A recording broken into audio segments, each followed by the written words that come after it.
Hello வணக்கம், this is CA Seshadri this side. So அப்படி இப்படி என்ன சொல்றது, அந்த நிறைய கன்ஃபியூஷன்ஸ்க்கு அப்புறம் எகெயின் நம்ம எக்ஸாம் வந்து நடக்க போகுது. Thank God, so happy for that. Group two வந்து ஆரம்பிக்க போகுது நாளையிலிருந்து.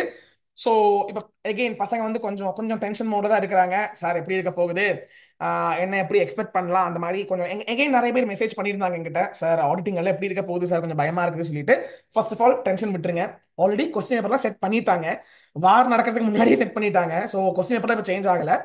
ஸோ பொதுவாகவே குரூப் டூ எப்படி இருக்க போகுது, நான் கொஞ்சம் கொஞ்சம் நான் என்ன பார்த்து வச்சிருக்கேன், ரிசர்ச் பண்ணி கொஞ்சம் வச்சிருக்கேன். அதாவது என்ன சொல்லலாம்னா, போன டைம் வந்து காஸ்டிங் வந்து ரொம்ப சிம்பிளா இருந்துச்சுங்க. நிஜமா சொல்லணும்னா நிறைய எனக்கு எனக்கு தெரிஞ்ச நிறைய பேருக்கு எக்ஸம்ஷனே வந்திருக்குது. இந்த டைம் நான் என்ன எக்ஸ்பெக்ட் பண்றேன்னா, காஸ்டிங் வந்து ரொம்ப சிம்பிளா இருக்காது நான் எக்ஸ்பெக்ட் பண்றேன். சிம்பிளா இருந்துச்சுன்னா என்ன வந்து கொன்றாதீங்க. நான் சொல்ல வர்றது என்னன்னா, சிம்பிளா இருக்கும். ஆனா நீங்க ஒரு விஷயம் புரிஞ்சுக்கணும். ஒண்ணுல லெங்க்தியா இருக்கும், இல்லைன்னா கொஸ்டின்குள்ளேயே நிறைய ட்விஸ்டுகள் இருக்கலாம்.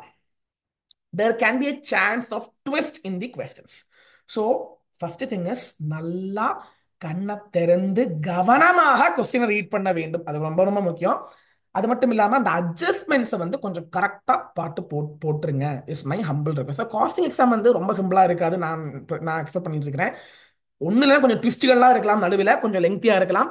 நான் பயமுறுத்ததுக்காக சொல்லல, but I'm still trying to make you கொஞ்சம் வார்ம் அப் பண்ணலாம் சொல்லிட்டு நான் சொல்றேன். ஸோ கொஞ்சம் கவனமாக பண்ணுங்க. கான்செப்ட்ஸ் தெரியும்னா தாராளமா பண்ண முடியற மாதிரி தான் இருக்கும். பட் ஸ்டில் எகெயின் ட்விஸ்டுகள் நிறைய இருக்கலாம். ட்விஸ்டுகள் நிறைய எக்ஸ்பெக்ட் பண்றேன்னா அண்ட் ஈவன் லெங்க்தியா இருக்கிறதுக்கும் வாய்ப்புகள் உண்டு. நவ் கம்மிங் ஆன் டு நம்ம பேப்பருக்கு வாங்க. ஆடிட்டிங் பேப்பர் போன டைம் வந்து அழுதுட்டாங்க பசங்க, அப்படி டஃபா இருந்துச்சு போன டைம் ஆடிட்டிங். இந்த டைம் வந்து நான் என்ன எக்ஸ்பெக்ட் பண்றேன்னா கொஞ்சம் மைல்டா இருக்கும். பாவம் பசங்களுக்கு கொஞ்சம் மைல்டா இருக்கட்டும். போன டைம் எம்சிக்யூ எல்லாம் வந்து கதறி இருக்காங்க பசங்க. கொஞ்சம் எம்சிக்யூ ஐயோ சார் பண்ணவே முடியல, ரொம்ப ரீட் பண்ண முடியலலாம் சொல்லிட்டு இருந்தாங்க. What I believe is this time will be a good paper. Auditing கொஞ்சம் நல்லா இருக்கலாம் அப்படின்னு நான் எக்ஸ்பெக்ட் பண்ணிட்டு இருக்கேன். பட் எனக்கு ஒரு விஷயம் உங்கள்கிட்ட சொல்லணும், ஒரு டிஸ்க்ளைமர் தான். நம்ம என்ன சொன்னாலும் நமக்கு கொஸ்டின் பேப்பர் தெரியாது, அவங்க என்ன போட போறாங்கன்னா அவங்க ஐசிஐக்கு தான் தெரியும். ஆனா ஒரே ஒரு ரிக்வஸ்ட் மட்டும் உங்கள்கிட்ட இருக்குதுங்க. இந்த ரெண்டு விஷயம் பண்ணா குரூப் டூ பாஸ் பண்ணிடலாம். ஒன்னு வந்து காஸ்டிங் உசுர குடிச்சோரு எப்படியோது 60+ வாங்க பாத்துருங்க. உசுர கொடுத்தாலும் வாங்க பாத்துருங்க.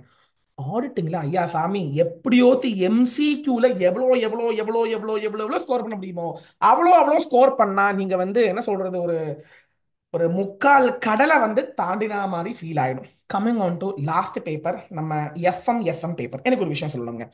எஃப்எம் பொறுத்த மட்டும் it will be an average paper நான் நம்புறேன். இதுல என்னன்னா, எஃப்எம் நிறைய பேர் இன்ட்ரெஸ்டா படிப்பாங்க. ஆனா எஸ்எம் வந்து என்ன பண்ணுவாங்கன்னா நிறைய பேர் படிக்க மாட்டாங்க.